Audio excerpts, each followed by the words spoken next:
So everything that is in other wisdom books, of spiritual enlightenment, is in Bhagavad Gita. But in Bhagavad Gita, there are things that you cannot find anywhere else. So therefore,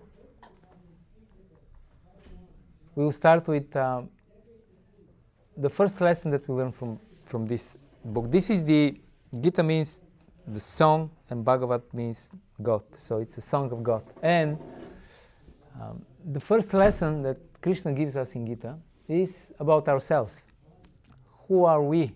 If we're not clear about our identity, it's very difficult to be active, to be productive. If you notice, people who are very successful, even in the material world, they're very clear about who they are. For example, our president, he's very clear. He says about himself, I'm a business person, right? So he always likes to make some deals. So therefore, he's successful. He's on the top. If you're not clear about who you are, then you lose lots of time in trying to find out what to do, what not to do. Maybe I have to become an artist. No, maybe I have to start business, or maybe I have to find a job. So the first thing Krishna teaches is, who are we? If I ask you now, who are you? Probably you'll give me your name, but this is the name of your body. So it's not really you. And I was like around 30 years ago, when I started reading Bhagavad Gita, I read a verse from the second chapter, and the verse goes like this: Nat vevaham jatu nasam nat fam neme janadipa nat shaiva na bhavishyama sarve vaya ataparam.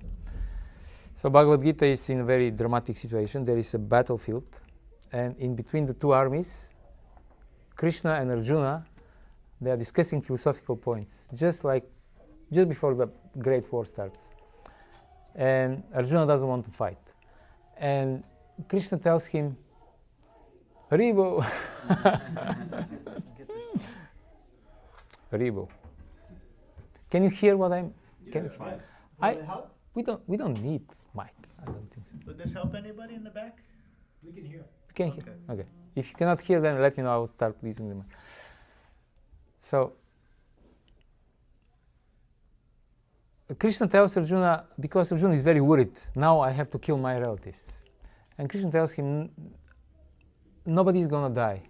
Not Sevaham Jatunasam means, there was never a time when I did not exist. Krishna speaks about himself. There was never a time when you did not exist in the past, nor any of these kings gathered here, and never in the future will cease to be. So we are eternal. So this is the first thing what we learn from Bhagavad Gita about ourselves. It's quite a revelation. We are eternal. We are before time, because material time starts from the material creation, but we are prior to that. The soul existed before time. We don't really need this. Okay, anyway, you brought it here. So. Let's vote. Let me just...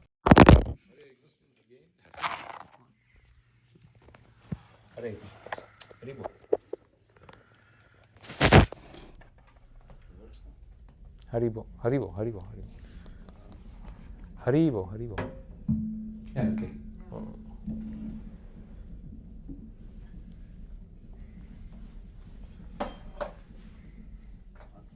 Okay, so I don't have to.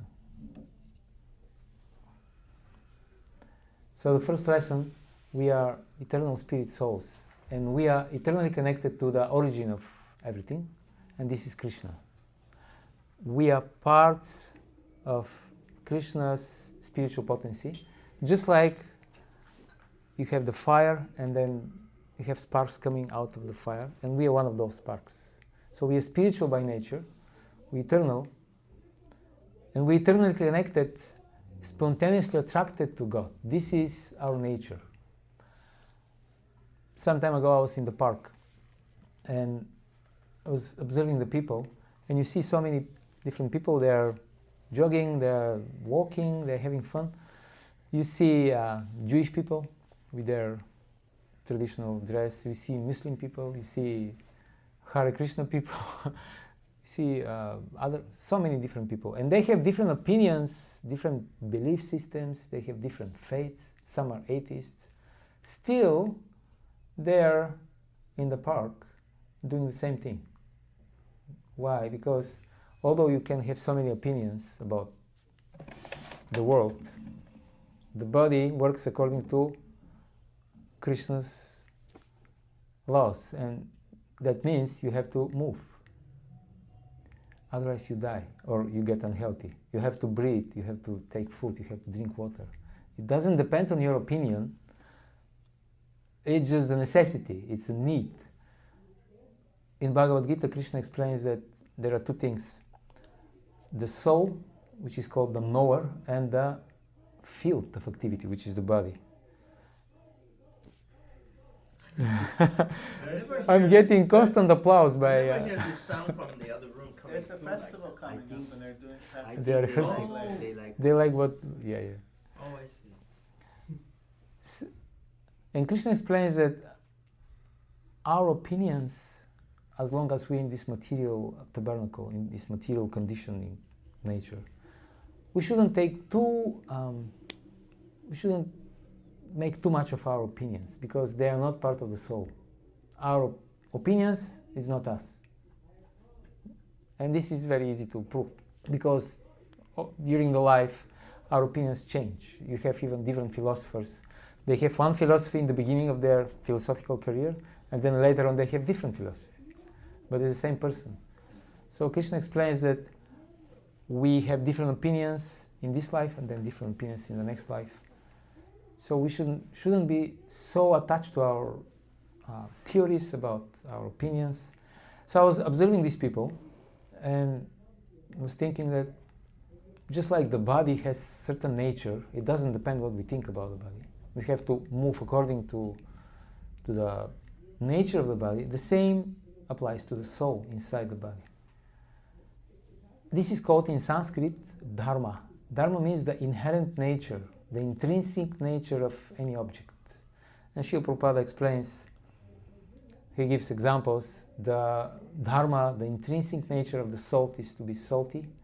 If it's not salty, then it's not salt. It doesn't work like salt. The sugar is to be sweet, the water is to be wet, etc. And the eternal, inherent, intrinsic nature of the soul is to serve God. And we cannot change this. This is what we are. Therefore, when Krishna speaks to Arjuna and he explains, okay, we are eternal, we are, you and me, we are spiritual by nature. In the beginning, Arjuna accepts this because he is born and raised in this culture, so he knows all these things.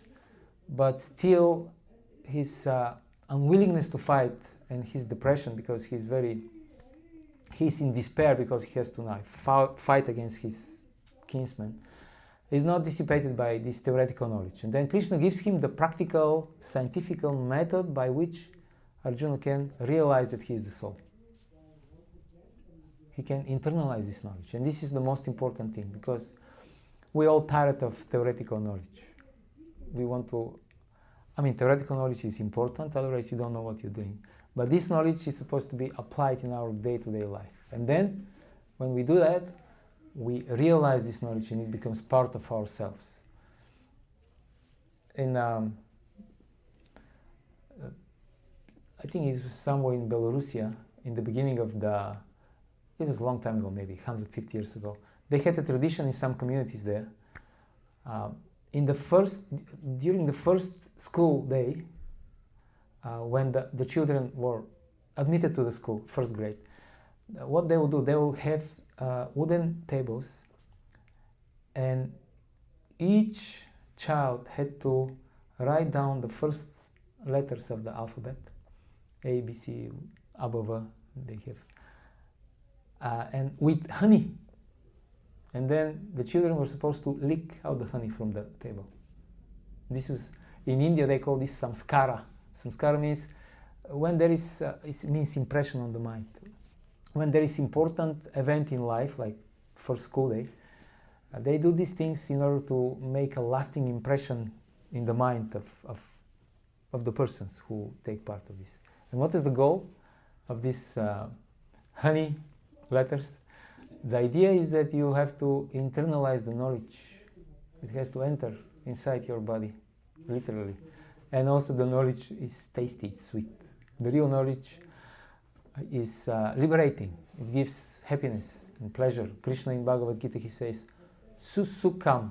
Sukha means happy. Susukam means very, very, extremely happy.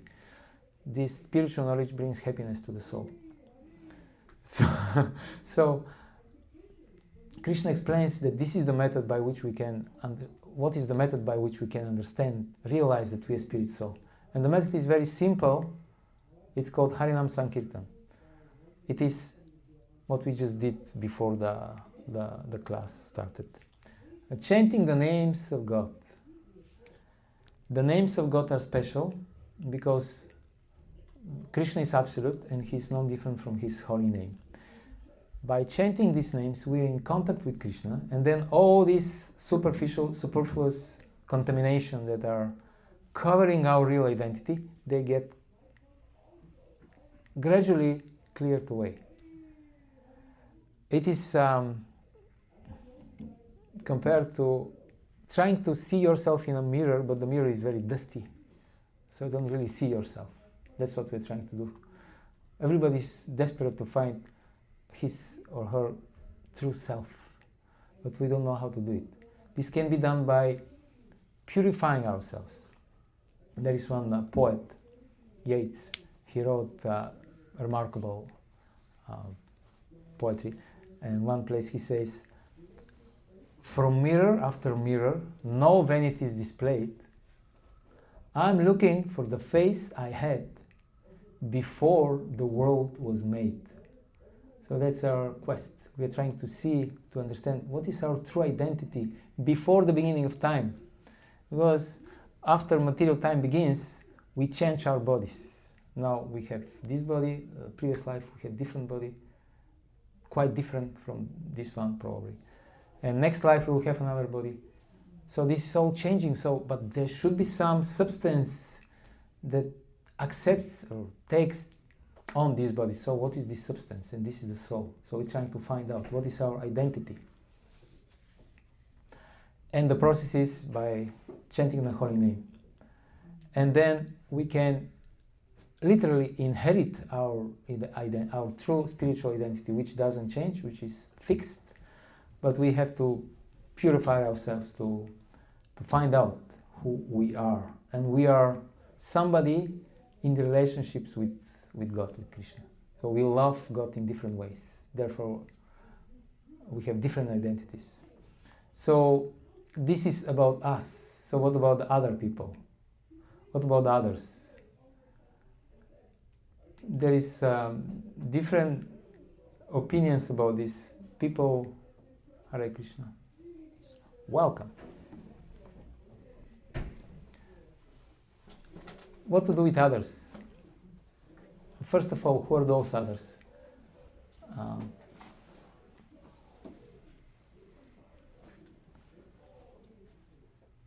They're rehearsing some demon.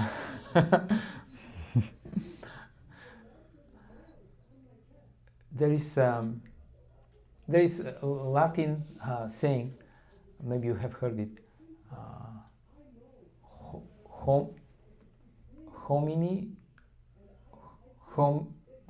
how was this? Homo homini lupus. That means man, for a man is a wolf. That means others are just, and we are also, we're just pack of predators. That's how they see human society. And we're trying to take advantage of one another and try to prey, dog eat dog. This is what some people think about the others. Some other people, there is one French philosopher, Jean-Paul Sartre, he says that hell, this is others. Other people are hell. Why? Because they are troubling us. We are disturbed by others. So this is what some people think about others. And there are some other people who think that there is no others. It's just me in existence. There is only one thing in existence, me. And I am spread everywhere, and we are all only one thing, one spiritual substance. If you remember, maybe I'm too old, but my reference is movies from like 25 years ago. The Matrix, there was this Agent Smith. At one point, Agent Smith got this mystic power. He started to copy himself over, and he was like multiplying himself. Imagine in this room, it's just one person. And we are just superficially, we are different, looking in different, but we are just one person. Isn't it boring and scary? It's just you in existence. The French people, they have saying, "Viva la long live differences." Why? Because difference, there is also English saying, variety is the mother of enjoyment. If you buy something for $10 and sell it for $10, there is no profit. So if we're not different, we cannot experience different tastes, different mellows. So some people say that there is only one soul, and we are all one. And this is scary. Therefore, people, they got bored sometimes, Hare Krishna, and they want to travel, they want to meet other people, because we need variety. We need to associate with different personalities, different individualities. So then, what Bhagavad Gita says about the others? Others are just like us.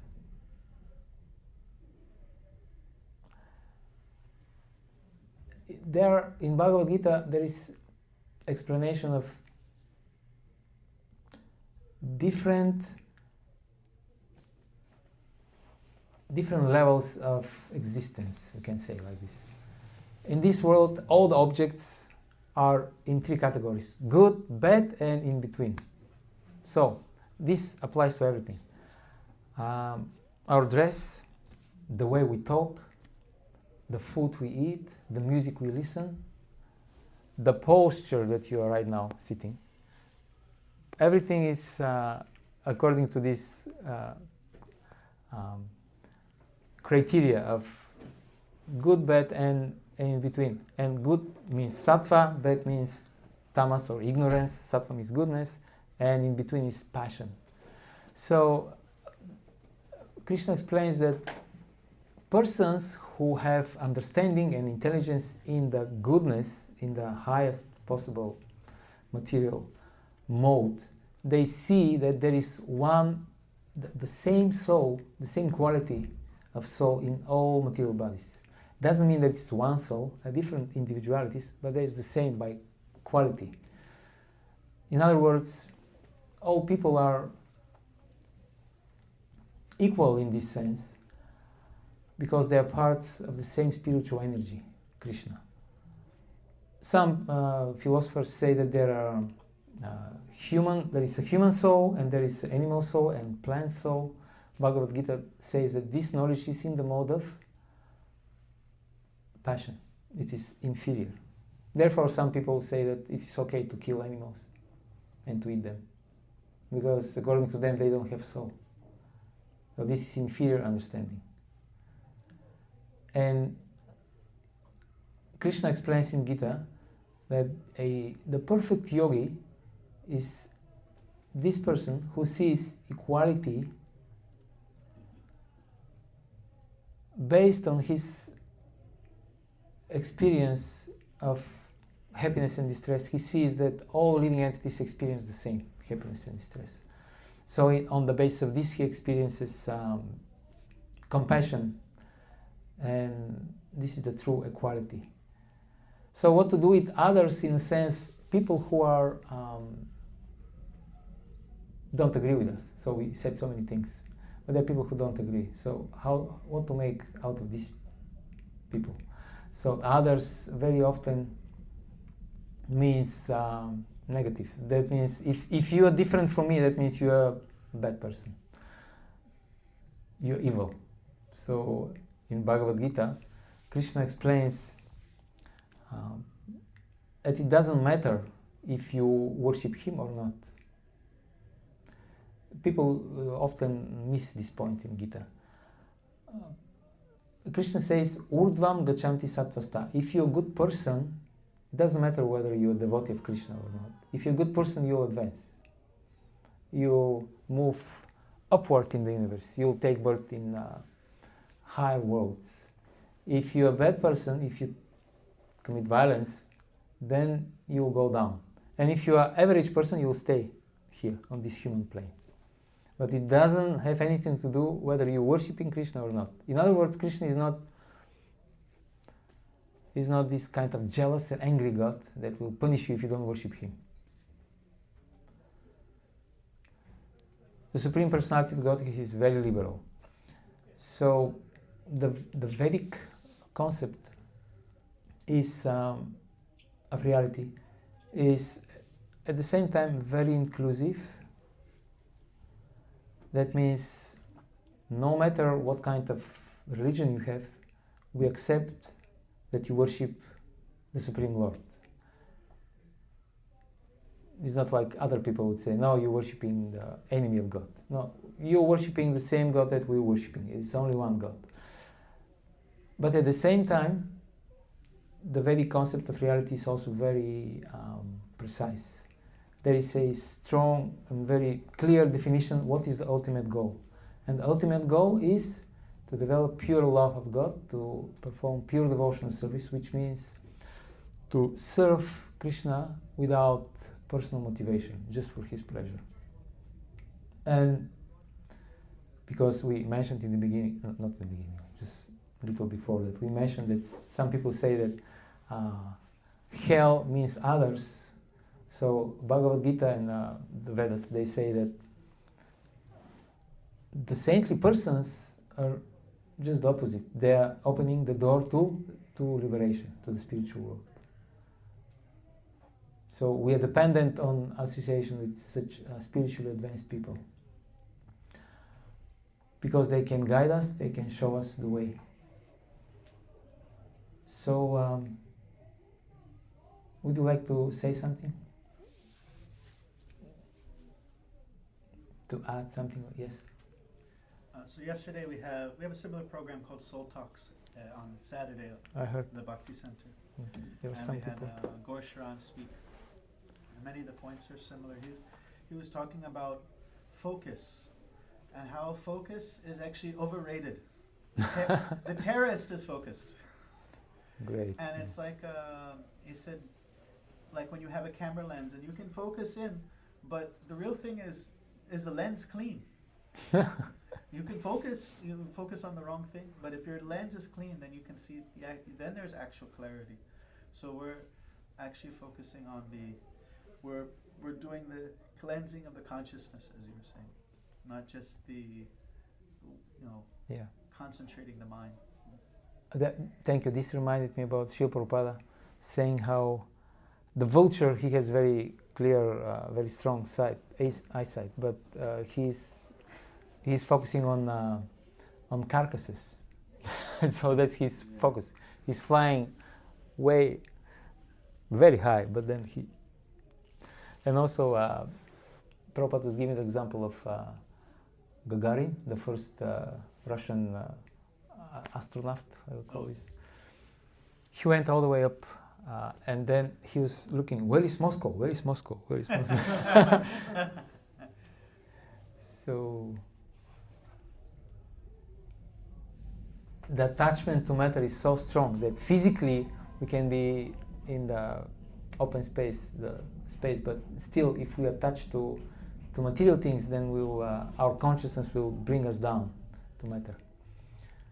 Yeah, very nice point. And also another point was, you probably heard of this study. There was a study of political ideologies, and I think it was Harvard that did this study, and they basically found out that whoever is on one side, there's like a massive percentage that thinks anyone who's on the other side is utterly evil. Yeah.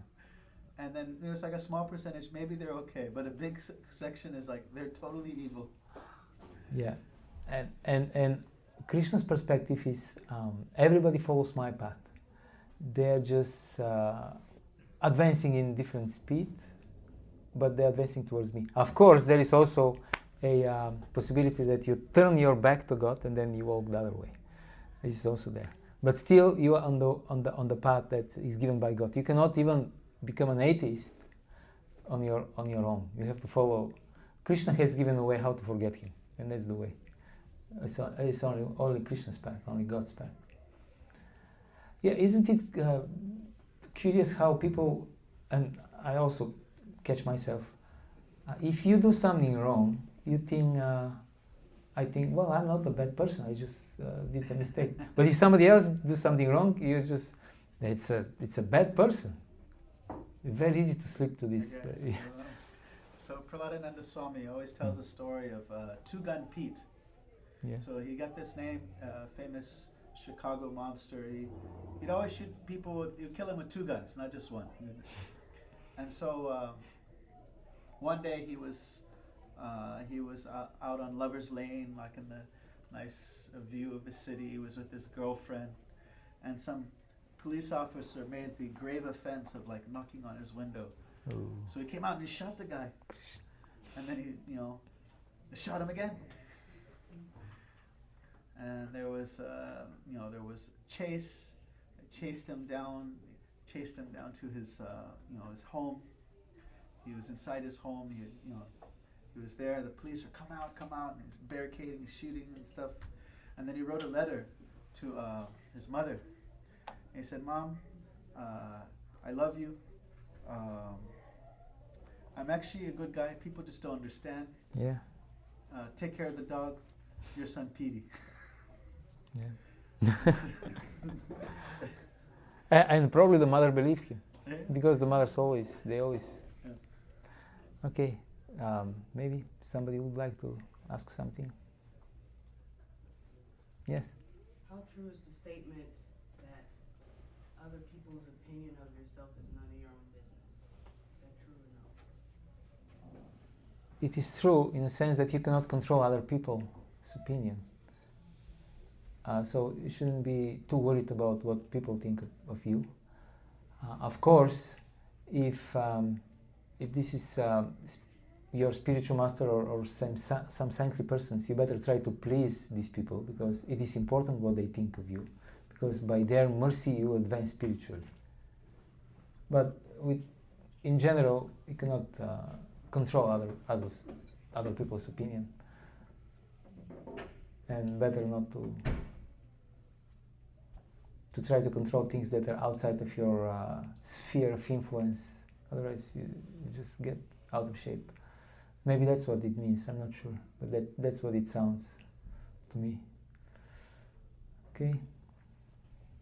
Isn't there also that saying that you can take good instruction from a fool? Oh yeah. Yes. Good point. When does reincarnation stop, and why does it stop? Oh, very good question. It stops when we decide that we don't want to experience any more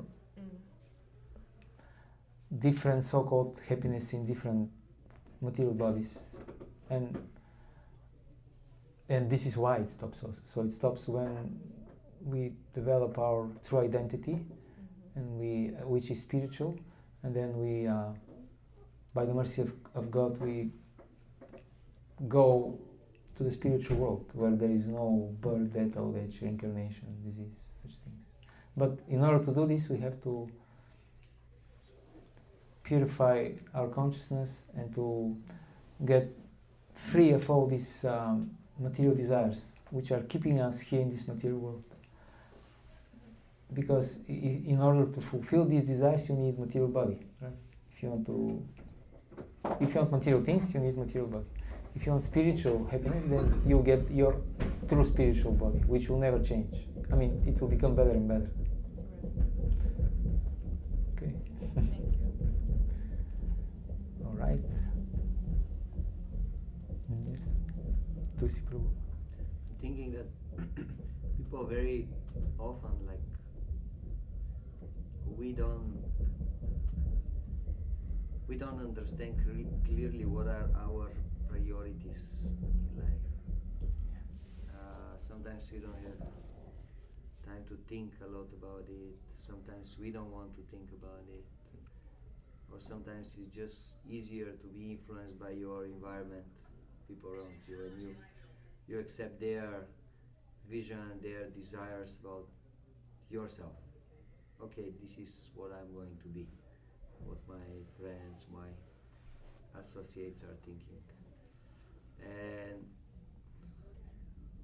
sometimes we act not in our Best interest. best interest because of that. Like, for example, if I tell you now, we are how many? Maybe like 25 people. So if I tell you I'm giving a job and I'm ready to pay very well and I need 25 people, I'll give you good money per hour. I can give you $500 per hour. Are you ready to work for me? Yes. I'll give it a shot. I won't ask you to do anything bad, I promise. It's just like legal work, everything is okay, taxes will be paid, health insurance, everything taken care of. Are you going to work for me? Can it be under the table also? We can do everything. Great ignorance. How do you think it looks like? Yeah. It's a good deal. I'm gonna need to Too know the good to job be- description too good to be before true. making a Why? What's the problem? I'm a rich guy and I'm giving good money for it. Why are you worried? I'm a good man. Are you sure about that? Well, I believe so. He's a My good person. mom says so. Like the mom of the guy from. It sounds like a drug mule or something. Or hit No me. drugs, no alcohol, No nothing. murder. Pure, just pure job, Cover all the bases. 8 hours a day, everything legal. $500 per hour. Only today you are making 4,000. What do you think? If you are What's the enjoying retirement that plan? work, then definitely. Of course you enjoy. Hey, everything you need to enjoy. I'll give you Just the thought of the coffee, money. sandwiches, everything. 2 hours lunch break. 2 hours. What about that? Good? You come 9, you leave 4. Good? Are you ready to accept? Actually, I forgot to tell you, I have one condition. I know it's a very small one. Whatever money you make, you cannot take them out of your working place. Oh. They're yours. It's yours. No, whatever money you make, they're yours, but you cannot take them out. Yeah. Are you going to work for me? No, No. Why? it's a scam. I'll give you the money. I'll give you whatever I said. I promise I'll give it to you. Yeah, so that means you're there all the time. You can't never leave. No, you can leave, no problem. Without I your open the money. door. You Without your money. Do you have vending machines? Venmo? Yeah. Pay your bills Use at this least. online. Yes. Not allowed. No. So it is the material world. But yeah, this is what we do actually.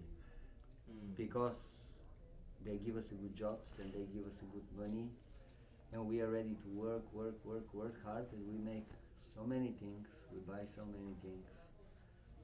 But then we have to leave work and we cannot take anything with us. Yeah. But still, somehow we think, no, it's actually a very good deal. I'll do it. We have to die.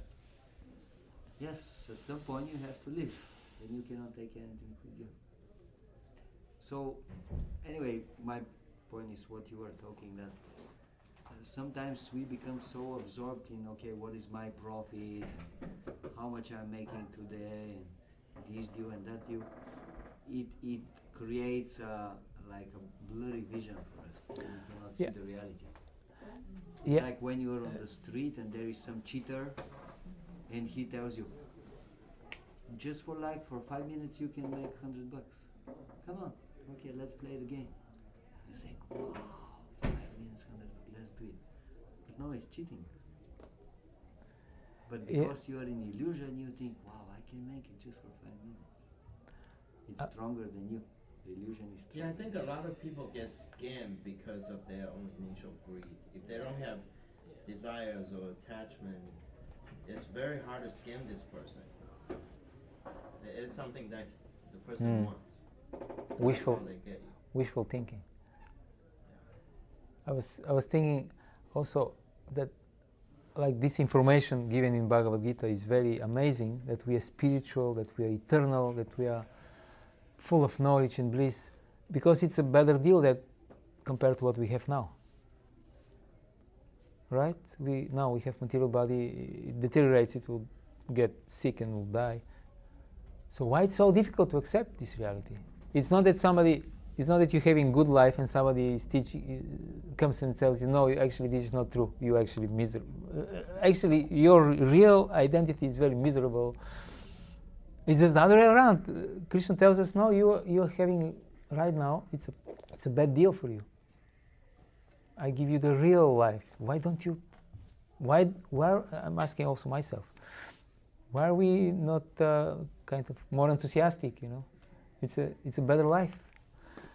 And the answer is, at least partially, we don't believe it. We don't believe these things strongly.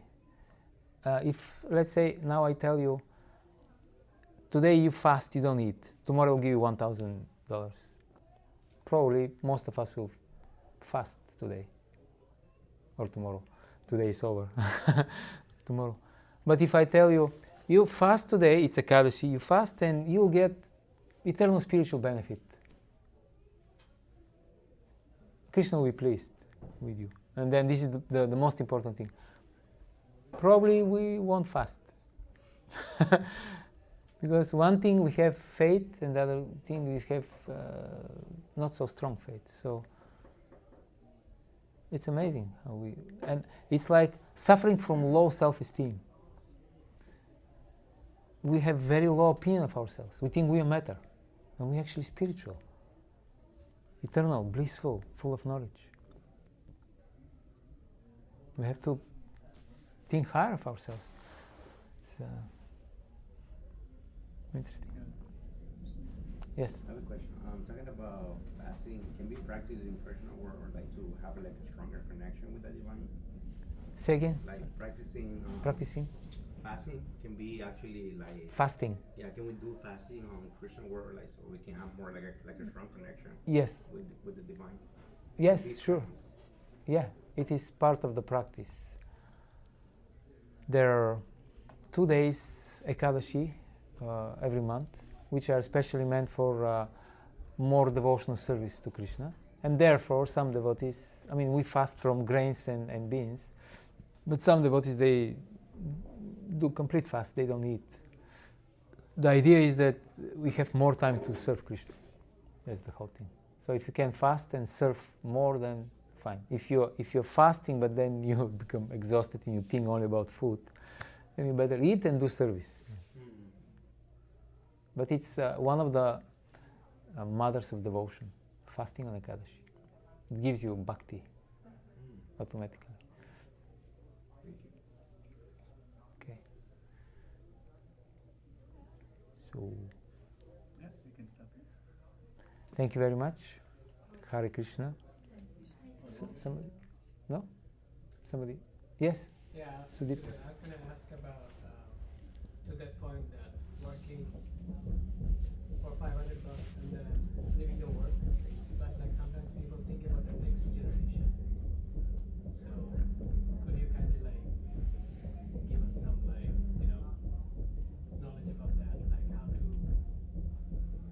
don't think about the next generation that I'm saving money for the next generation and then this whole loop begins because then we start thinking about that we need more and more, although not for me, but maybe for my family. Yeah. the best, there is one purpose. Srila Prabhupada explains that the best thing for a family is the children to be devotees of God. This is the best thing. So not that we should give up our material duties, they have to be performed, but we should always have proper priorities in our lives. And the most important thing is our spiritual advancement. We should not sacrifice it for material gain. And especially towards the end of life, when we turn 50, then we should more and more put emphasis on the spiritual things. And we should start withdrawing from the material world. We should gradually reduce our material engagements, like making money, this and that, and should put more endeavor in chanting, hearing about Krishna. Srila Prabhupada said one should have good 20 years before he dies. Good 20 years dedicated to Krishna exclusively, so that you have some chance at the end of life to remember Krishna. At least 15 years, 20 years. So therefore, after 50 years, gradually one should decrease material activities. Hare Krishna. Okay, thank you. So now we'll have Kirtan, no? And